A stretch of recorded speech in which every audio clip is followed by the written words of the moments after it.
Namazlardan bir özün okuyasını aytıp bereli. Al jigit Cuma'ga kelет da.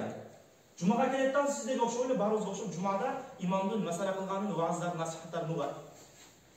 Ошол жерде отурган мезгилде şu tezirap vakit bolsa eкен, tezirap şu Cuma'nı tarsaz okusak kaytıp ketsek eкен деп, ошентип bir gam pikirde şu tezirap çıkıp ketiş oyunda oturат.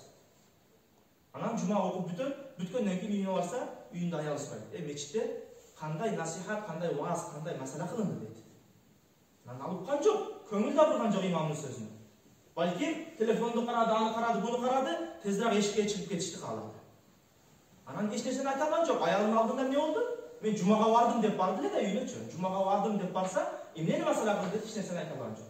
Андан кийин уялып, кийинки Жумада келди дагы имамдын айткан насихаттарын кун коюп угуп отурду. Шу ай барсам аялым сурайт экен депчи.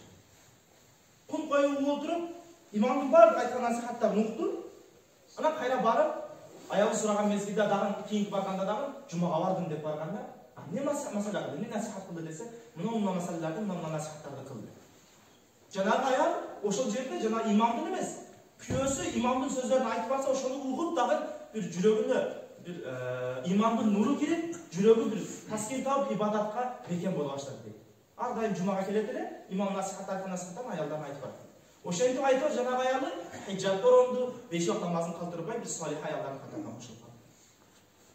Биз дагы бул жерге Жумага отурабыз, тезирээк чыгып кетсек экен эмес. Балким ушул айтылган маселелерди, айтылган аят хадистерди үйүбүздөгү аялдарга барып айтайлы. Аларга айтпасак алар каяктан билсин? Каяктан уксун? Ошон үчүн барып айтып, имам мындай деди, мындай нерсе бар экен.